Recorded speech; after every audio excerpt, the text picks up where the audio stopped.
तो जितनी बात हुई है पिछले 7 दिनों में, मैं उसको एक बार समरी कर देता हूँ ताकि जाते जाते वो चीज़ें एक बार रिकैप हो जाए। तो ये वाली स्लाइड तो सभी को ध्यान में होगी, है ना, कि परिवार के साथ तृप्तिपूर्वक जीना सिर्फ सुविधा के आधार पर हो सकता है या सुविधा, संबंध और समझ तीनों को सुनिश्चित करना परिवार में जरूरी है ना। तो सिर्फ सुविधा के आधार पर अगर सुनिश्चित करने जाते हैं तो संबंध की बेचैनी को भोगना हमारी मजबूरी बनी रहती है। वो चाहे पंखे के नीचे बैठकर संबंध की बेचैनी को भोगे, चाहे एसी में बैठ के संबंध को बेचैनी को भोगे, चाहे पेड़ के नीचे बैठ के भोगे। तो सुविधा बढ़ा के हम पेड़ के नीचे से पंखे में आ सकते हैं, पंखे से एसी में आ सकते हैं, लेकिन उससे संबंध की बेचैनी दूर नहीं होती।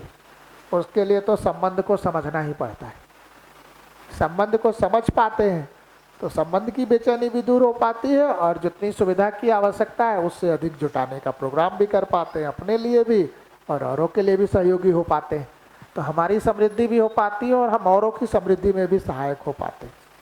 तो यहाँ ये बात नहीं कह रहे हैं कि हमारी तो समृद्धि हो जाए बाकी गरीब हो जाए। फिर हम अपनी समृद्धि के लिए भी काम करते हैं, औरों की समृद्धि के लिए भी, अपने सुख के लिए भी और औरों के सुख के लिए भी।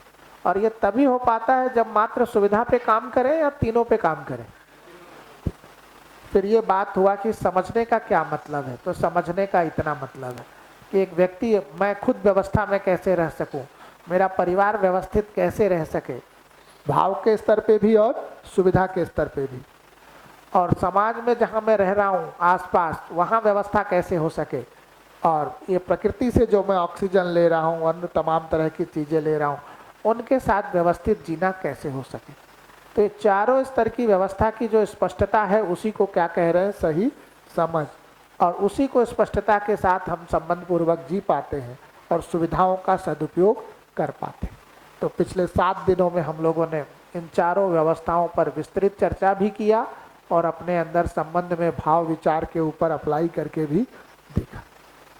तो ये मुख्य बात है जिसको पहले ही परिचय शिविर में हम लोग केंद्र बिंदु के रूप में रखते हैं, फिर धीरे धीरे इसको पूरे शिविर में फैलाते हैं और यहाँ 6 दिन जीने में प्रयोग करके भी उसको देखते हैं आपस में। उसके जो फल परिणाम आते हैं उसके आधार पर इसको और समझने की निष्ठा बनती है और गहराई में जाने की निष्ठा बनती है ना। तो उसी क्रम से हम लोग चल रहे हैं। ये भी दिखता है कि बहुत सारे लोगों को अपने आसपास ऐसे दिखते हैं जिनको लगता है कि जिंदगी सिर्फ इतने से चल सकती है। ये गोला सुविधा वाला जितना बड़ा हो जाएगा आदमी का जीना उतना आराम में आ जाएगा, इसलिए वो पूरी जिंदगी इसके लिए लगाता है। लेकिन ये 2 भाग छूट जाते हैं, संबंध वाला और समझ वाला, तो संबंध की बेचैनी बनी रहती है और वो अगर ठीक से संबंध को समझा नहीं तो बेचैनी संबंध में बनती है, उसका दोष दूसरे को लगाता रहता है और उस पूरी प्रक्रिया में खुद भी बेचैन होता है और दूसरे को भी। तो आदमी सुविधा तो लाखों करोड़ों में कमा लेता है, लेकिन लाखों करोड़ों कमाने के बाद भी अपने अंदर बेचैनी खत्म नहीं होती और परिवार में भी संबंध की बेचैनी खत्म नहीं होती। हर पल ऐसा लगता है कि परिवार को किसी तरह से समेट समेट के ही चलना पड़ रहा है। जैसे ही छोड़ते हैं फिर तितर बितर होने लगता है, फिर समेटना पड़ता है। और एक पॉइंट पर ऐसे लोग ये मान्यता भी बना लेते हैं कि भाई जिंदगी तो ऐसे ही चलती है, जिंदगी तो ऐसे ही चलती, दुनिया तो ऐसे ही चलती भाई, तो जिंदगी तो देखते हैं तो धीरे धीरे वो बेचैनी होती। थोड़ा होश पूर्वक देखते हैं तो पता चलता है इतना मेहनत करके इतनी सुविधा जुटाए, उसके बावजूद भी भोग तो बेचैनी ही रहे, अपने व्यक्तिगत जीवन में भी और पारिवारिक जीवन में संबंध को लेकर के भी, है ना। तो ये ध्यान जाता है, ये तो बहुत ज़रूरी है। बिना सुविधा के भी घर परिवार थोड़े चलेगा, लेकिन उसके साथ साथ समझ और संबंध को भी साथ साथ जोड़ के चलना उतना ही ज़रूरी है।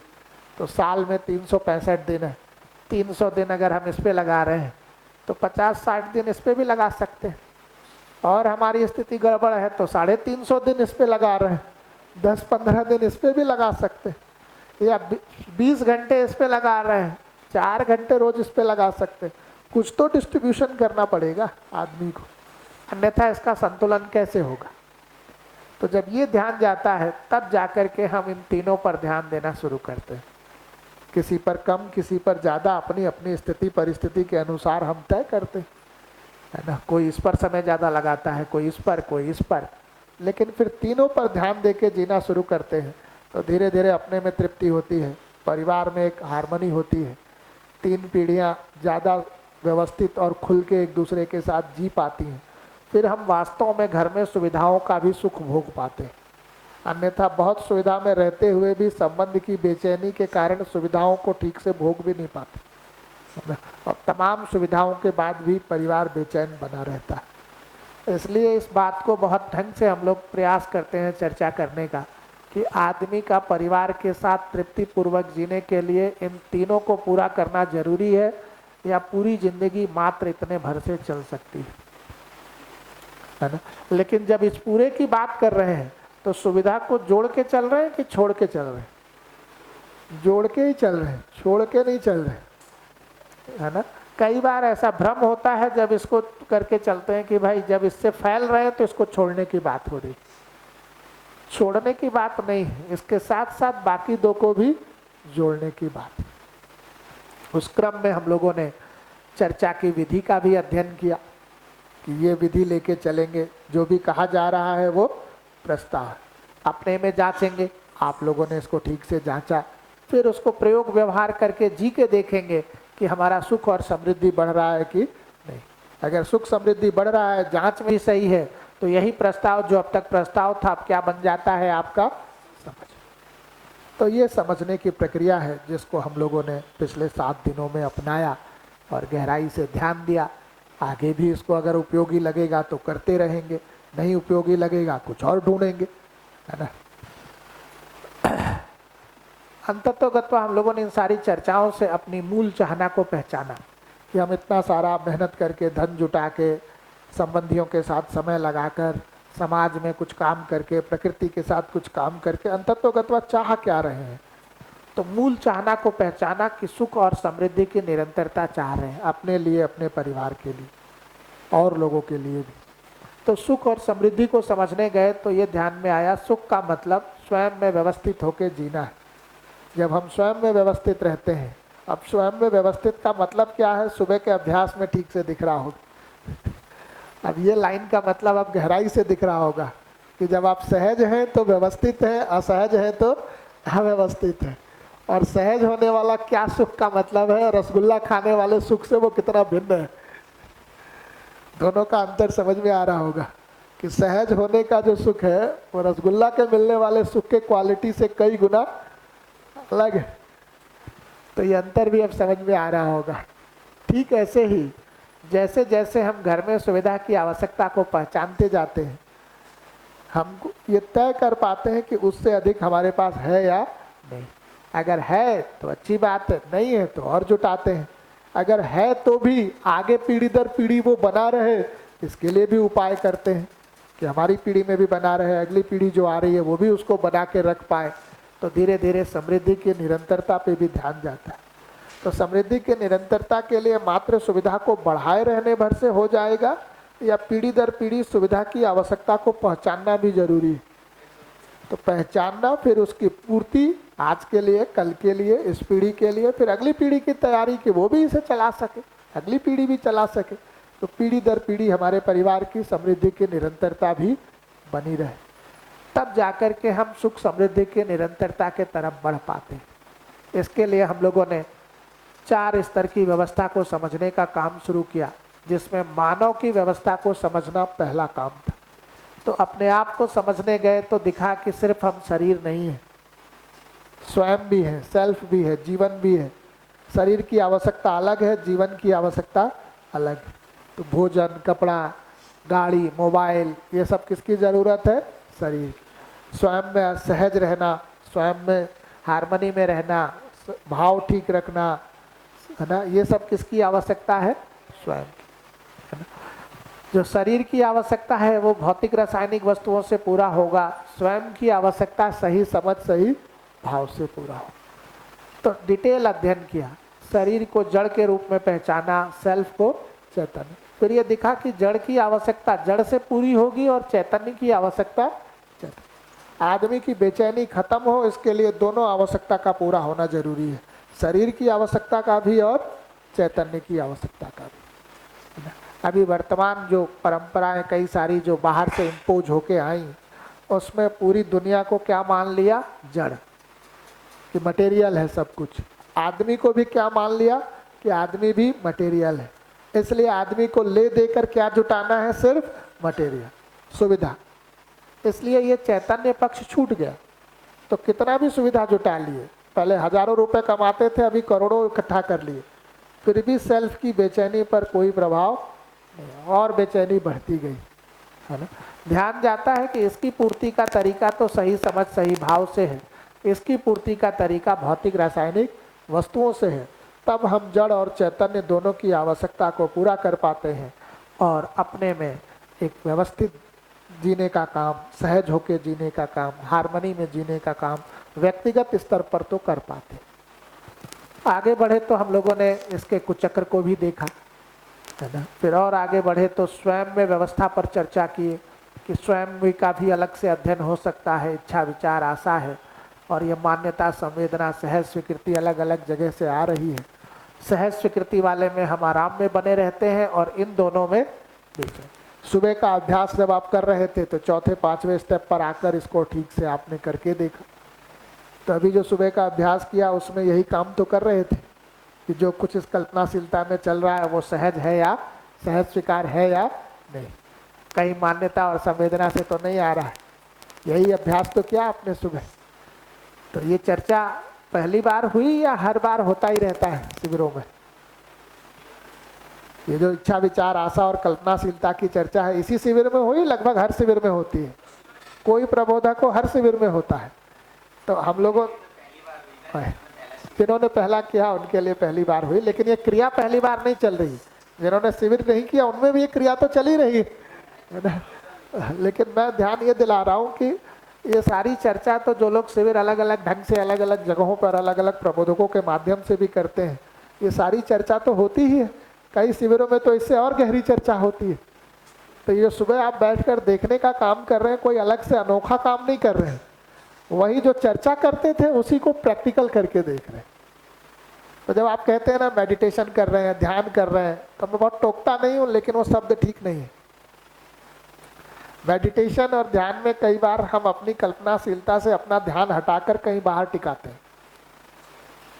यहाँ ऐसा नहीं कर रहे, यहाँ सीधे सीधे किसको देख रहे हैं? अपनी कल्पनाशीलता को। तो ये कहना ठीक है कि हम अपनी कल्पनाशीलता को देख के कल्पनाशीलता पे अभ्यास कर रहे हैं, तो कुछ अभ्यास कर रहे हैं। लेकिन जब आप मेडिटेशन कहते हैं तो उसका कुछ अलग सेंस है ना। लेकिन मैं बहुत टोकता नहीं हूँ भाई, ठीक है जो भी आपका शब्द है, ऑलरेडी बहुत टोका टाकी कर चुका हूँ तो कुछ जगहों पे नहीं बहुत टोकता हूँ, है ना। ठीक है, बाद में आदमी का ध्यान जाएगा, खुद ही ठीक कर लेगा।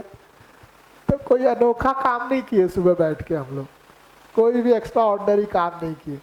वही जो हम अभी तक चर्चा कर रहे थे, किताब में पढ़ रहे थे, लिख रहे थे, है ना, उसी को प्रैक्टिकल करके देखा, उतना ही तो कर रहे हैं।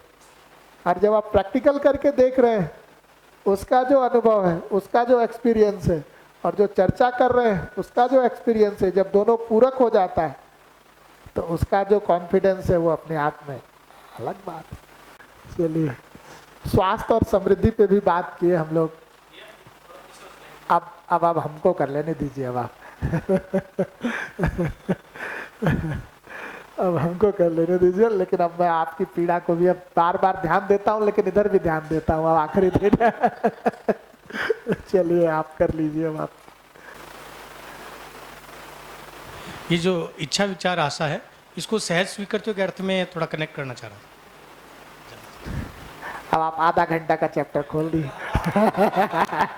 इसीलिए मैंने इन भाई साहब से कहा था कि ये जो है ना फिर से शिविर शुरू करा देंगे तो अब उतनी बारीकी से नहीं करूँगा, सिंपल कर देता हूँ। एक बार दिख जाता है कि हमको संबंध, व्यवस्था और सहस्तित्व सह स्वीकार है, तो जो उस अर्थ में हमारी निश्चित भागीदारी है, अब हमारी इच्छा ही वैसी होती है, उसी को करने के अर्थ में विचार फैलता है, वैसी ही हम आशाएं लगाते हैं, तो हमारी इच्छा विचार आशा पूरी की पूरी व्यवस्थित हो जाती है। इतनी सी बात है और क्या। समृद्धि पे भी चर्चा की है कि अगर हमें संयम का भाव है तो मैं शरीर के स्वास्थ्य की जिम्मेदारी खुद स्वीकारता हूँ, इसलिए शरीर के पोषण संरक्षण सदुपयोग के अर्थ में जो आवश्यक है वही करता हूँ। जिससे शरीर का पोषण संरक्षण सदुपयोग सिद्ध ना हो वो नहीं करता। संयम का भाव नहीं है तो दोनों कर सकता हूँ, है ना। तो जो शरीर के पोषण के अर्थ में है वैसा ही भोजन, वैसा ही कपड़ा मकान, वैसा ही साधन। और ठीक ढंग से देखता हूँ तो दिखता है कि आदमी अगर संयम के भाव से भोजन करने जाएगा तो सीमित मात्रा में ही करेगा, एक दिन में भी, और 100 साल का भी निकाले तो 100 साल की भी मात्रा सीमित होगी, अकेले की भी मात्रा सीमित होगी, 10 लोगों का परिवार है वो मात्रा भी सीमित ही होगी। कपड़ा और मकान भी सीमित ही चाहिए, गाड़ी, मोबाइल, इंटरनेट, अन्य संसाधन भी सीमित ही चाहिए। तो ये दिखता है कि संयम के भाव के साथ आदमी को सुविधा की टोटल आवश्यकता असीमित नहीं है बल्कि सीमित, इसलिए उसको पहचाना जा सकता है, उससे अधिक जुटाया जा सकता है और समृद्धि के भाव से जिया जा सकता है परिवार में, और शेष समय को संबंध और समझ पे भी लगाया जा सकता है और अपनी जिंदगी को भी सफल बनाया जा सकता है, आने वाली पीढ़ियों के लिए भी सफलता के मार्ग को खोला जा सकता है। ये ध्यान जाता है तो स्वास्थ्य संयम की स्पष्टता होती है। और आगे बढ़े हम लोग तो समृद्धि को डिटेल में समझे, फिर हम लोगों ने शरीर की व्यवस्था में इतने तरह के प्रोग्राम समझे, इनका क्रम समझा, फिर परिवार व्यवस्था पे चर्चा बढ़ाए। तो परिवार व्यवस्था में 9 भाव पर ध्यान गया। 9 भाव में विश्वास के भाव पर मुख्यतः ध्यान गया कि हम अपने में तो योग्यता की कमी को अलग कर देते हैं और चाहने को अलग, दूसरे में झंझट कर देते हैं, देखते योग्यता है पलट देते हैं कहाँ उसके चाहे, वहीं से बवाल शुरू हो जाता है। जब ठीक से विश्वास समझ में आता है तो हम अपने लिए और दूसरे के लिए दोनों के चाहना पे, है ना, स्पष्टता रहती है और अपने और दूसरे दोनों की योग्यता का ठीक ठीक आकलन करके कार्यक्रम बनाते हैं। जितना हम स्पष्टता से इसका आकलन कर पाते हैं उतना ही हम सही प्रोग्राम बना पाते हैं। जितना हम इसका अनदेखी करते हैं और सिर्फ चाहने के आधार पर प्रोग्राम बनाने जाते हैं, जिंदगी में उतना ही धोखा खाते हैं। तो लोगों का चाहना अच्छा है ये देख लेने के बावजूद भी प्रोग्राम सिर्फ चाहने के आधार पर बनेगा कि योग्यता के आधार पर बनेगा। शिविर करने के बाद ये गलती होती है कि हम अब प्रोग्राम पहले करने के आधार पर बनाते थे, अब किसके आधार बनाने लग जाते हैं, चाहने, तो बार बार धोखा खाते हैं। तो सजग रहने की जरूरत है कि चाहना स्पष्ट होने के बाद भी कार्यक्रम किसके आधार पर, योग्यता, परिवार के अंदर भी और परिवार के बाहर भी।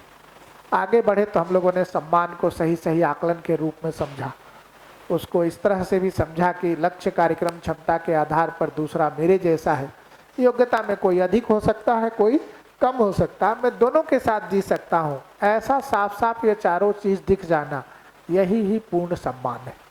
अर्थात दूसरा मेरे जैसा है और हम एक दूसरे के पूरक हैं, इतना दिख जाए तो परिवार में एक एक व्यक्ति का सम्मान हो सकता है, बच्चे का भी, बुजुर्ग का भी, स्त्री का भी, पुरुष का भी, कम पढ़े लिखे का भी, अधिक पढ़े लिखे का भी, कम कमाने वाले का भी, अधिक कमाने वाले का भी, हर एक का सम्मान सुनिश्चित हो सकता है।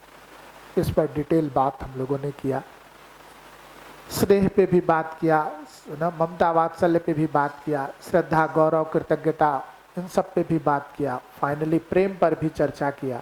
तो 9 भाव की चर्चा को हम लोगों ने पूरा किया था। न्याय पर भी बात हुई। इसको थोड़ा आगे बढ़े तो समाज व्यवस्था में ये 4 लक्ष्य और 5 आयामों की बात की है। शिक्षा संस्कार को डिटेल में बात किया हम लोगों ने, बाकी आयामों पे सांकेतिक चर्चा किया। फिर आगे बढ़े तो प्रकृति की 4 अवस्थाओं के बारे भी बात हुई, इसके परस्पर पूरकता को लेकर के, और इसमें जो डिपेंडेंसी है, चारों तो परस्पर पूरक है लेकिन प्राण अवस्था किस पर निर्भर है, पदार्थ में। क्यों, ये क्यों निर्भर है, क्योंकि ऐसा नहीं हो सकता कि प्राण अवस्था रहे और पदार्थ अवस्था ना रहे, लेकिन ऐसा हो सकता है कि पदार्थ अवस्था रहे और प्राण अवस्था ना रहे। तो प्राण अवस्था की डिपेंडेंसी किस पर है, पदार्थ। जीव अवस्था की डिपेंडेंसी बाकी प्राण और पदार्थ। ज्ञान अवस्था की तीनों। तो अगर कुछ भी इस प्रकृति के पिरामिड में झंझट हुआ तो सबसे पहले यहाँ से एग्जिट कौन होगा, जिसकी डिपेंडेंसी ज़्यादा है, तो सबसे पहले यही एग्जिट होगा, है ना। क्योंकि इसकी निर्भरता है। बाकी तीन चल सकते हैं आदमी के बगैर, लेकिन आदमी नहीं चल सकता है बाकी तीन के। तो अगर आप देखेंगे तो बचपन में कहानी पढ़ी थी कालिदास की। तो राजा ने कहा हमारे प्रजा में से सबसे मूर्ख आदमी को पकड़ के लाओ। तो पकड़ लाए एक को सैनिक। तो राजा ने कहा कैसे तय किए ये मूर्ख है? तो क्या बताए? बोला जिस डाली पे बैठा था उसी को काट। लेकिन जिस साइड काट रहा था, मतलब डाली अगर पेड़ से यहाँ लगी है तो यहाँ से काट रहा, और ये पेड़ से लगी तो बैठा इधर है, इधर नहीं बैठा है। मतलब उस हिस्से पे बैठा है जो गिरने वाला है ना। आज के दिन अगर कोई राजा कहे कि जाओ कालिदास को पकड़ के लाओ, तो सैनिक परेशान हो जाए। क्यों परेशान हो जाए? जिधर देखे कालिदास नजर आ रहे हैं। उस जड़ पे जहां बैठे उसी को काट रहे हैं, है ना। भाई कितने पकड़ेंगे? प्रतिस्पर्धा लगा रखी, एक टर्म बना रखा है जीडीपी। जीडीपी मतलब कितना तेजी से हम प्रकृति के संसाधनों का दोहन कर रहे। कल बच्चा बता रहा था ना, कल या परसों आप बता रहे थे, कौन थे? बोले कि एक स्वस्थ आदमी जीडीपी के लिए बहुत घातक है, बीमार आदमी जीडीपी के लिए जो है काफी उपयोगी है, क्योंकि वो जीडीपी बढ़ाता है। स्वस्थ आदमी जीडीपी को घटाता है। तो अगर स्वास्थ्य पे बात होगी, लोग स्वस्थ होंगे तो देश जो है जीडीपी में नीचे जाएगा, है ना। लेकिन तय क्या करना पड़ेगा? हम स्वस्थ देश देखना चाहते हैं या बीमार देश देखना चाहते हैं? हम टूटते हुए परिवार वाला देश देखना चाहते हैं कि सजे हुए परिवार वाला देश देखना चाहते हैं, है ना। हम पानी और हवा के लिए छटपटाते हुए लोग देखना चाहते हैं या सजी हुई धरती देखना चाहते हैं? अगर ये ध्यान में आता है तो हम तय कर पाते हैं कि जीडीपी भी आदमी ने बनाया है मनगढ़ंत तरीके से। हम जीएनएच भी बना सकते हैं। जीएनएच किसे कहा? जीडीपी किसे कहा? जीडीपी कहा ग्रॉस डोमेस्टिक प्रोडक्ट, अर्थात कितने प्रोडक्शन हम तेजी से कर पा रहे हैं। जीएनएच किसे कहा? Gross national happiness. हमारे पूरे देश के लोग स्वस्थ हैं, संबंध में सजे हुए हैं, प्राकृतिक समृद्धि है, घरों में भी समृद्धि है, तो वो सुखी है। अगर वो सब नहीं है, देश कितना भी प्रोडक्शन कर ले, लोग सुखी हैं, दुखी हैं? दुखी है। और कितना भी जीडीपी बढ़ा करके लोगों के स्वास्थ्य को सुनिश्चित नहीं कर सकते, लोगों के संबंध को सुनिश्चित नहीं कर सकते, प्रकृति को समृद्ध नहीं बना सकते। जीडीपी चाहे जितना बढ़ा ले, उसी जीडीपी के चक्कर में आदमी संबंध भी दांव पे लगा रहा है और स्वास्थ्य भी दांव पे लगा रहा है।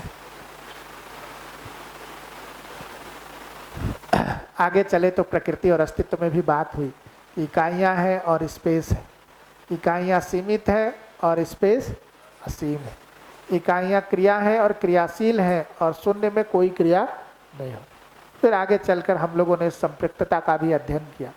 फिर इस बात का भी अध्ययन किया कि इकाई और शून्य का और फर्दर अध्ययन करें तो इकाइयां जड़ और चैतन्य के रूप में है। जड़ पदार्थ अवस्था और प्राण अवस्था के रूप में है। और इस प्राण पदार्थ अवस्था में भी चक्र चल रहा है, प्राण में भी चक्र चल रहा है, इन दोनों में भी चक्र चल रहा है। तो डिटेल चर्चा इसके बारे में हुई। इसका अध्ययन किए तो ये पता चला कि ये जो ज्ञान अवस्था की इकाई है, इसके अलावा जो ये शेष अस्तित्व है, ये व्यवस्थित है कि व्यवस्थित करना है। आदमी अपने में बेचैन है, तो बेचैन आदमी जब पूरे अस्तित्व को देखता है तो उसको लगता है यहाँ सब गड़बड़ चल रहा है, क्योंकि वो अपनी बेचैनी के साथ देख रहा है। तो वो अपने को ठीक करने की जगह इन सबको बदलने चल पड़ता है, जबकि ये सब तो पहले ही व्यवस्थित है। काम कहाँ होना है? अपने पे। अपने में भी कहाँ? अपने सही समझ और सही भाव, वो हो जाए तो ये जो व्यवस्था इतना फैला हुआ है, हम भी इस व्यवस्था के साथ सुर में सुर मिला के जी पाते हैं। इसी को क्या कहा? सुख कहा, है ना। इतनी बात ध्यान में आ जाए, इसी के लिए हम लोग 7 दिन से ये चर्चा कर रहे थे। अलग अलग दिशा कोण आयाम से अलग अलग ढंग से चर्चा कर रहे थे, है ना। इसको और अगर समराइज किया जाए तो इसको एक पेज में भी किया जा सकता है। अभी जो हम लोगों ने किया वो कितने पेज में था? लगभग 15-20 पेज में था। अब अगर करें तो पूरी बात को एक पेज में भी समेट सकते हैं। तो जैसे अस्तित्व में हम लोगों ने किस बात का अध्ययन किया? अस्तित्व। कि इकाई और शून्य का सहअस्तित्व है। प्रकृति में किस बात का अध्ययन किया? परस्पर पूरकता का, अर्थात मानव और शेष प्रकृति के साथ परस्पर पूरकता है। समाज में किस बात का अध्ययन किया? 4 लक्ष्यों का। कौन से 4 लक्ष्य? समाधान, समृद्धि, अभय और शास्त्र। तो इसको पूरा करने के लिए 5 तरह की व्यवस्थाओं में भागीदारी की बात। परिवार में अध्ययन किया हम लोगों ने विश्वास, सम्मान से लेकर प्रेम तक के भाव का। स्वयं में मानव में अध्ययन करने आए तो मैं और शरीर के सहअस्तित्व का अध्ययन किया। स्वयं के संदर्भ में निरंतर सुख का अध्ययन किया। तो अगर पूरी बात जो हम लोगों ने 300 स्लाइडों में चर्चा की है, जिसको वापस 15 स्लाइड में लेके आए, एक स्लाइड में लेके आए, तो इतनी बात है। टोटल इतनी ही बात हम लोगों ने 8 दिनों में किया, अलग अलग चैप्टर में अलग अलग ढंग से। अब अगर इसको एक लाइन में करना हो तो कैसे करेंगे? तो जैसे ये परस्पर पूरकता है, यहाँ शून्य और इकाई का सहअस्तित्व है, यहाँ 4 तरह की अवस्थाएं हैं, उनका सहअस्तित्व है। पदार्थ अवस्था प्राण अवस्था के सहअस्तित्व में है, पदार्थ अवस्था प्राण अवस्था जीव अवस्था के साथ सहअस्तित्व में है, और ये तीनों मानव के साथ। तो ये परस्पर पूरकता भी किस शब्द का रिफ्लेक्शन है? सहअस्तित्व। समाधान को देखेंगे तो जहां जहां हमें ये सहअस्तित्व दिख गया है वही समाधान के रूप में दिखता है, जहां जहां ये सहअस्तित्व नहीं दिखता है वही समस्या के रूप में दिखता है। तो समाधान भी इस सहअस्तित्व की स्पष्टता ही है। समृद्धि को देखने जाएंगे तो हमारी और प्रकृति का सहअस्तित्व है। मैं प्रकृति के लिए पूरक हूँ, प्रकृति मेरे लिए, ये दिख जाए तो ये समृद्धि है। और ये समृद्धि भी किसका रिफ्लेक्शन है? सहअस्तित्व। आदमी आदमी के साथ सहअस्तित्व को देख ले तो यही किसका रिफ्लेक्शन है? अभय का, कि मेरा और आपका दोनों का अस्तित्व सहअस्तित्व में ही है। ये दिख जाए तो भय रहता है, अभय होता है। ये अभय भी किसका रिफ्लेक्शन है? सहअस्तित्व। और ये प्रकृति का सहअस्तित्व तो सहअस्तित्व है ही। तो ये चारों भी किसका रिफ्लेक्शन है? ऐसे ही भाव को देखेंगे तो मेरी चाहना और आपकी चाहना है ना, मैं आपके सहअस्तित्व को स्वीकार पा रहा हूँ, आप भी मेरे सहअस्तित्व को स्वीकार पा रहे हैं। यही विश्वास का भाव है। सम्मान का भी यही मतलब है कि हम दोनों एक जैसे हैं और परस्पर पूरक है। आपकी योग्यता अधिक है तो मेरे लिए पूरक है, मेरी योग्यता अधिक है तो आप। ये भी किसका रिफ्लेक्शन है? सहअस्तित्व। एक दूसरे के साथ संबंध को बिना शर्त स्वीकार लिया, अर्थात एक दूसरे के सहअस्तित्व को बिना शर्त स्वीकार लिया। यही किसका भाव है? स्नेह का। हर एक के साथ इस सहअस्तित्व के भाव की स्वीकृति हो गई, इसी को क्या कह रहे? प्रेम। तो ये सारे भाव भी किस बात का रिफ्लेक्शन है? सहअस्तित्व। मैं और शरीर का सहअस्तित्व तो है ही। जितना जितना इस सहअस्तित्व को समझकर अपने भाव विचार को सुनिश्चित करता हूँ, मेरे में सुख, शांति, संतोष, आनंद की स्थिति बनती जाती है। तो ये भी उसी सहअस्तित्व का ही रिफ्लेक्शन है। तो ये पूरा का पूरा चार्ट जो रिफ्लेक्ट हो रहा है वो किस चीज से हो रहा है? तो क्या आप ऐसा कह सकते हैं कि अस्तित्व सह अस्तित्व है? Existence is coexistence. तो पूरी इसी एक लाइन को चर्चा हम लोग पिछले 6 दिनों से 7 दिनों से कर रहे हैं। क्या? अस्तित्व सह अस्तित्व। अगर उसको एक शब्द में समेटना हो तो कौन सा शब्द होगा? सहअस्तित्व।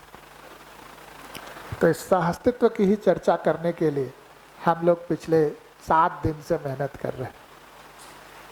तो अगर आप कहें तो एक शब्द में भी शिविर पूरा हो सकता है, एक लाइन में भी हो सकता है, 300 स्लाइड भी कम पड़ सकती है। हर रंग से आप इसे देख सकते हैं। अब इतने के साथ जब आगे के कार्यक्रम को देखने जाते हैं तो व्यक्तिगत स्तर पर क्या कार्यक्रम बन सकता है? व्यक्तिगत स्तर पर यह कार्यक्रम बन सकता है कि अस्तित्व के जो ये सभी स्तर थे, मानव, परिवार, समाज, प्रकृति और अस्तित्व, इन सबके बारे हमने जितना प्रस्ताव हमने पढ़ा है ना, उन सभी प्रस्तावों को अपने में जांचना। ये जांच यहां से जाने के बाद बंद कर देंगे, जारी रखेंगे, ये जांचना। और अपनी कल्पनाशीलता में जो सुबह बैठ के अभ्यास कर रहे थे, सजग हो रहे थे कि क्या चल रहा है, उसको भी जारी रखेंगे, छोड़ देंगे। तो कल्पनाशीलता के प्रति सजग रहना। अभी घंटे भर सजग हो रहे थे, मात्र घंटे भर की सजगता पर्याप्त है कि हर क्षण होना है? लक्ष्य ये है। तो ये भी करते रहेंगे। सिर्फ सजग ही रहेंगे कि उसका मूल्यांकन भी करेंगे? कि उसमें सहज स्वीकृति के आधार पे चल रहा है कि नहीं चल रहा है, संबंध व्यवस्था सहअस्तित्व के अर्थ में चल रहा है कि नहीं। तो 3 काम है, जितना आपने यहाँ पठन किया मानव से लेकर प्रकृति अस्तित्व तक, उन सबको जांचने का काम यहाँ से जाने के बाद भी जारी रखेंगे। स्वयं में अपनी कल्पनाशीलता के प्रति सजगता बनाकर उसका ठीक ढंग से मूल्यांकन भी कि वो संबंध व्यवस्था सहअस्तित्व के अर्थ में है या नहीं, इस काम को जारी रखेंगे। मेरे हिसाब से तो अगर आप आधा घंटा भी प्रतिदिन निकाल रहे हैं, 15 मिनट जो आपने ये अध्ययन किया है मानव से लेकर प्रकृति अस्तित्व की व्यवस्था का, उसको ठीक ढंग से अपने अंदर मनन करने का, रिफ्लेक्ट करने का कि मानव के बारे, तो उसका तरीका यही है। जो आपको पीपीटी मिल जाएगी, नोट्स मिल जाएंगे, कम से कम 15 मिनट तो कुछ पन्नों को पढ़े, अगले दिन कुछ को, अगले दिन कुछ को, तो वो विचार में आ जाते हैं। फिर विचार में उसकी जांच परख करें, 15 मिनट इस काम को करें, और 15 मिनट कम से कम अपने भाव विचार को बैठकर देखने का और उसका मूल्यांकन करने का, जिससे अपनी कल्पनाशीलता की साफ सफाई होती रहे। तो टोटल कितने घंटे का इन्वेस्टमेंट पर डे हुआ? आधा। बहुत भी व्यस्त से व्यस्त आदमी जो पूरी दुनिया चला रहा हो वो भी आधा घंटा निकाल सकता है, नहीं निकाल सकता। लेकिन मैं बता रहा हूँ अगले शिविर में मिलेंगे तो बहुत लोग नहीं निकाल पाएंगे, क्योंकि वो लोग उससे बड़ी दुनिया चला रहे हैं। और वो दुनिया कौन सी वाली है? ये वाली है। कुछ ही दिनों में इसी दुनिया में खो जाएंगे, और एक ऐसी दुनिया है जिससे बाहर निकलने का रास्ता अगले शिविर में ही दिखता है। एक बार इसमें घुसे नहीं कि फिर वो चलता रहता।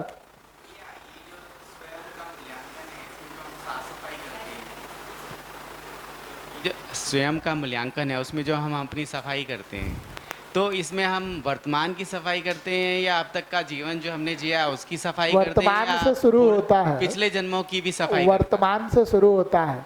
फिर आप देखेंगे कि 2 साल 4 साल पहले के भी जो विरोध भरे हैं वो भी उखड़ के आएंगे, फिर 20 साल 25 साल वाले भी आएंगे। तो इस शरीर यात्रा का तो हो ही जाता है। बाकी जो लोगों ने और गहराई से किया है वो बताते तो हैं कि आगे की यात्राओं का भी उखड़ उखड़ के आता है, हो जाता है, मतलब है ना। लेकिन मेरे से कहेंगे कि मैं अभी वो शुरू कर पाया हूँ, तो मैं अभी उसको नहीं कर पाया, अभी इसी शरीर का निपटा रहा हूँ। भैया ऐसे भी हो सकता है जो भैया अच्छा आप जी जी, भैया ऐसे भी हो सकता है कि अभी जो विचार कर रहे हैं उसमें ऐसा कुछ आ जाए जो मतलब जिसके प्रति विद्रोह या कुछ है जो अब प्रेजेंट नहीं है। हाँ, और क्या। अभी भी आप देखिए तो इतने लोगों के लिए आप प्रेजेंट सिचुएशन प्रेजेंट की है, वही सिचुएशन दोनों ही बात है कि किसी व्यक्ति को लेके विरोध है, वो व्यक्ति तो यहाँ है नहीं, फिर भी विरोध का भाव तो अपने में आ ही रहा है। और कई लोग ऐसे भी होंगे जो शरीर भी अब नहीं है, फिर भी उनके प्रति अगर विरोध कभी भरा है वो भी निकल के आता है। तो दोनों ही बातें उसमें कि आप यहाँ बैठे हैं, कोई व्यक्ति के प्रति विरोध का भाव आप में दिख रहा है, वो व्यक्ति तो यहाँ नहीं है, लेकिन विरोध तो आप में है, आ ही सकता है। अगर वो व्यक्ति सशरीर नहीं है तो भी आ सकता है। तो ये तो मानव के लिए कार्यक्रम है, व्यक्ति के लिए। सामाजिक स्तर पर क्या कार्यक्रम है उसको भी देख लेते हैं। तो पहला कार्यक्रम है लोक शिक्षा कार्यक्रम, किसके लिए? वयस्कों के लिए। तो जैसे आप लोग हैं, ये किसी कॉलेज या किसी विश्वविद्यालय के तरफ से नहीं आए, अपनी जिम्मेदारी पर आए, तो इसको हम लोग कह रहे हैं लोक शिक्षा कार्यक्रम। किसके लिए चला रहे हैं? वयस्कों के लिए। इसमें सही समझ सही भाव के लिए काम करेंगे, है ना। तो वाले मानव काम करेंगे किनके साथ? माता पिता, शिक्षक, नीति निर्माता, बच्चे, जो भी लोग समाज के आ सकते उनके साथ। इस विधि से बहुत सारे लोगों को ये लगता है कि भाई हम तो शिक्षा से गुजर आए तब हमको ये मिल रहा है, जब हम पढ़ रहे थे तभी अगर इस प्रक्रिया से गुजर गए होते तो जिंदगी और बेहतर हो सकती थी, है ना। तो चूंकि हम तो निकल आए हैं, लेकिन अगली पीढ़ी तो अभी शिक्षा में आ ही रही है, तो अब मिलजुल के सब लोग प्रयास करते हैं तो अगली पीढ़ी को शिक्षा में ही ये चीज़ें मिल जाए। तो उसके लिए शैक्षणिक पाठ्यक्रम बनाना और उसको एक तरह से टीचरों तक लेके जाना, विद्यालय के अधिकारियों तक लेके जाना, वहाँ से लागू कराना, टीचरों का प्रशिक्षण करना और इन विषयों को शिक्षा संस्कार के कार्यक्रम में ही समाहित करवाना, ये दूसरा काम है। ये दोनों जरूरी है, खाली इससे काम चल जाएगा। और ये कब तक जरूरी है? जब तक ये ठीक से ना हो। अगर हर व्यक्ति तक शिक्षा से ही हो जाए तो इसकी जरूरत अब खत्म हो जाए। क्यों आपको काम धाम छोड़ के अपना यहाँ बैठना? अगर 20 साल की शिक्षा में ये काम पूरा हो जाए तो फिर बाकी 80 साल अपन अपनी गति से चलते हैं, है ना। तो चूंकि 20 साल की शिक्षा में हमको ये संबंध व्यवस्था का ज्ञान नहीं मिला, तो आज आके काम धाम छोड़ के 8 दिन बैठना पड़ रहा है। तो ये तो एक तरह से इमरजेंसी मैनेजमेंट कार्यक्रम है। शिक्षा में चीज़ें ठीक से हो जाए, आदमी को शिक्षा से ही मिल जाए, तो कुछ समय बाद इस तरह के कार्यशालाओं की ज़रूरत नहीं रहेगी, शिक्षा से ही हो जाए। तो 2 कार्यक्रम तो ये है। एक तीसरा कार्यक्रम है अखंड समाज सार्वभौम व्यवस्था का कार्यक्रम, अर्थात जिस तरह से शिक्षा व्यवस्था ठीक हो रही है वैसे ही पूरी दुनिया की स्वास्थ्य व्यवस्था भी ठीक हो जाए, न्याय व्यवस्था भी ठीक हो जाए, उत्पादन व्यवस्था भी ठीक हो जाए, विनिमय व्यवस्था भी ठीक हो जाए, शोषण मुक्त होकर के मानवीय हो जाए, है ना। तो ये सब पर भी काम, लेकिन इस पे भी काम कौन करेंगे? वो लोग जो सही समझ सही भाव से युक्त हैं। वो लोग कहाँ से निकलेंगे? शिक्षा संस्कार से, या फिर इस कार्य। इससे निकले हुए लोग इसका वातावरण बनाते हैं और इससे निकले हुए लोग आगे चल के इसका वातावरण बनाए, फिर धीरे धीरे ये काम भी हो जाएगा। हम लोगों का एक टाइम फ्रेम कैलकुलेशन भी है कि जैसे एक आदमी, ये जितनी बात आपने सुनी है, कितना समय अपने पर लगाए तो इस पूरी बात को जीने में पारंगत हो सकता है। हम लोगों का अनुमान है कि बहुत आराम आराम से चले तो भी 4 साल में 5 साल में तो हो ही सकता है। हो सकता है, नहीं हो सकता, और भी आराम से चले तो 7-8 साल में हो सकता है, बहुत ही आराम से चले तो 10 साल में तो हो ही सकता है, और अगर 10 साल में नहीं हो सकता तो फिर 100 साल में भी नहीं हो सकता। 10 साल में तो कम से कम आदमी कर सकता है। 10 साल में नहीं कर रहा मतलब फिर वो कर ही नहीं रहा है, तो जो कर ही नहीं रहा है उसके लिए 10 साल क्या और 100 साल क्या, फिर तो बात ही नहीं रहा। तो कम से कम एक व्यक्ति अपने पर बहुत स्लो भी चले, 10 साल लगाए तो भी एक व्यक्ति इसको समझ के ऐसा जी सकता। जो थोड़ा ठीक से लगाए 4-5 साल में भी कर सकता, थोड़ा और गति से लगाए तो 3 साल में भी कर सकता, कुछ लोग 6 महीने 2 साल में भी काफ़ी गति कर लेते हैं। तो कम से कम एक बहुत एवरेज मोटा मोटी हम लोग लेके चल रहे हैं, कितना? 10 साल। और वो अगले 10 साल अपने साथ जीने वाले 10 लोगों के साथ मेहनत करे तो 10 साल में 10 लोगों को ऐसा जीने की जगह तक पहुंचा सकता है। इस विधि से 100 साल में कितने लोग कनेक्ट हो सकते हैं? 100 साल में कितने? 1000 करोड़ लोग। एक साल में 10, एक 10 साल में आप हुए, अगले 10 साल में 10, तो अगले 10 साल में 10 की पावर 2, ऐसा 10 की पावर 10 जब निकालते हैं तो कितना हो जाता है? 1000 करोड़ लोग तक पहुंचा जा सकता है जीने के अर्थ में, सिर्फ सूचना के अर्थ में नहीं। कितने साल में? 100 साल। और हम लोग जो ये बात भी कर रहे हैं ये सिविलाइजेशनल चेंज की बात कर रहे हैं, सभ्यतागत परिवर्तन की बात कर रहे हैं। तो जैसे अभी ये औद्योगिक क्रांति आई, ये औद्योगिक क्रांति जो आज चल रही है ये 1600-1700 में कुछ शुरू हुई, 1900 तक आते आते 1900, 1950, 1970 तक दुनिया में पांव पसार पाई। कितने साल लगे? 200 साल लगे। अभी भी कुछ देशों में ये औद्योगिक क्रांति नहीं पहुंची, है ना। तो सिविलाइजेशनल चेंज के हिसाब से 100 साल कोई बहुत ज़्यादा नहीं। लेकिन अगर ये काम विश्वविद्यालय और शिक्षा के माध्यम से होने लग जाए तो यही काम कितने दिनों में हो सकता है? 20 से 50। एक पीढ़ी 20 साल में निकल जाएगी, अगली पीढ़ी 20 साल में, तीसरी पीढ़ी जब प्रक्रिया में होगी तो तीनों पीढ़ी इस प्रक्रिया से गुजर चुकी होगी। यानी 50 साल में ये काम हो सकता है अगर विद्यालय, विश्वविद्यालय, तमाम शिक्षण संस्थाएं इसको अपना भाग बना लें। और ये जितने व्यवस्था वाले लोग हैं, स्वास्थ्य व्यवस्था, शिक्षा व्यवस्था, पुलिस व्यवस्था, न्याय व्यवस्था, अगर ये सब भी समझने को तैयार हो जाए, वापस 10-10 दिन, 20-20 दिन जाके विश्वविद्यालय में इन विषयों को समझें, अपने अपने विभाग में लागू करें, तो यही काम जो 50 साल में हो रहा है वो कितने दिन में हो सकता है? 10 से 20 साल। तो पूरी पृथ्वी पर व्यवस्था के साथ जीने का काम इतने समय में भी हो सकता है। लेकिन अभी ये वातावरण नहीं बना तो इतने में हो सकता है, ये वातावरण नहीं बना तो ये तो चल ही रहा है। ये वाले काम में तो किसी भी संस्था का या किसी भी सरकार का कोई सहयोग की भी जरूरत नहीं। अपन कहीं भी के हॉल में इकट्ठे हो सकते हैं, अपना टिफिन लेके आ सकते हैं, दिन भर चर्चा कर सकते हैं, खा पी सकते हैं, वापस जा सकते हैं। कोई समृद्ध व्यक्ति उस काम में अपना सहयोग भी दे सकता है तो टिफिन लाने की भी जरूरत नहीं पड़ती, है ना। वैसे भी लोग शादी ब्याह में देखें तो 50-50 लाख खर्चा कर दे रहे, है ना। तो कोई व्यक्ति को ध्यान जाता है तो 50 लाख की शादी 10 लाख में करता है, वो बाकी 40 लाख में हजारों लोगों का भला कर देता है। तो हजारों लोगों को ठूस ठूस के खिलाने से ज़्यादा बेहतर हो जाता है कि हजारों परिवारों में आराम दे पा रहा है, वो भी एक भाग है। लेकिन वो ना भी हो तो भी आदमी अपना, अगर एक ही शहर में रह रहा है, जैसे हम लोग आजकल करते हैं शहरों में एक दिन की चर्चा, दिन भर की, जैसे आप वर्कशॉप करके चले गए तो 2-4 महीने पे कभी किसी शहर में मीटिंग रखते हैं, तो उस मीटिंग में हम लोग यही करते हैं कि लोग अपने अपने घर से आएंगे, टिफ़िन लेके आएंगे, टिफ़िन का मेनू फिक्स कर देते हैं कि या तो खिचड़ी या फिर दलिया, या फिर कानपुर में एक टर्म प्रयोग होता है तेहरी, यहाँ पता नहीं प्रयोग करते हैं कि नहीं, उसमें चावल सब्जी एक साथ डाल देते हैं और वो तेहरी बोलते हैं उसको, जो लोग उस क्षेत्र के होंगे। तो बस उतना ही लेके आएंगे, मीनू किस लिए फिक्स कर देते हैं, अन्यथा फिर वो पार्टी होने लग जाती तो मीनू फिक्स है, बस जो भी लाएगा यही लाएगा, तो लोग ले आते हैं। अच्छा, जो भी लाता है वो अपने से थोड़ा अधिक ही लाता है ना।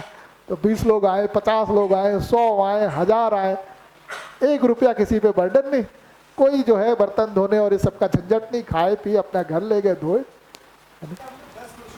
भाई 10 वर्षों में अगर एक व्यक्ति तैयार हुआ तो अगले 10 वर्षों में वो अपने जैसे 10 व्यक्ति को समझकर जीने के लिए सहयोग कर सकता है, और वो फिर 10-10 के लिए करें तो 100 साल में 10 की पावर 10 हो सकते हैं, वो संख्या पहुंचती है 1000 करोड़ लोग। तो अगर इस विधि से भी चलें तो 100 साल में सामाजिक जो परिमार्जन होना है, एक सिविलाइज सोसाइटी बननी है पूरी धरती पे, इस विधि से भी हो सकती है बिना किसी उसके सहयोग के।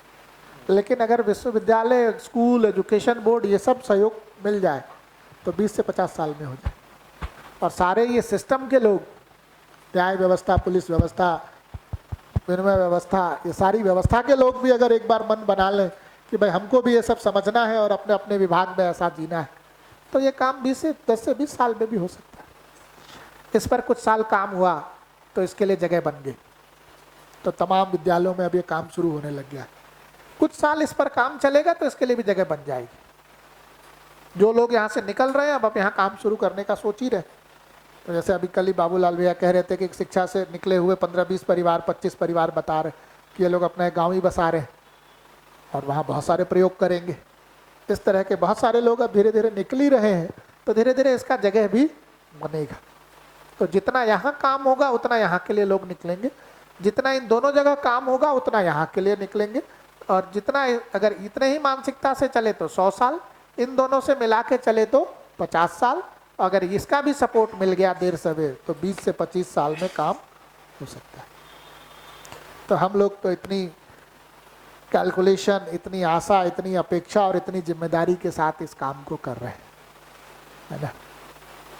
बाकी अब आप लोग इसकी जांच परख करिए, आप लोग कैसा सोच रहे हैं, कैसा करना चाह रहे हैं, उसको आप लोगों से सुनने का काम कल रात से चल ही रहा है।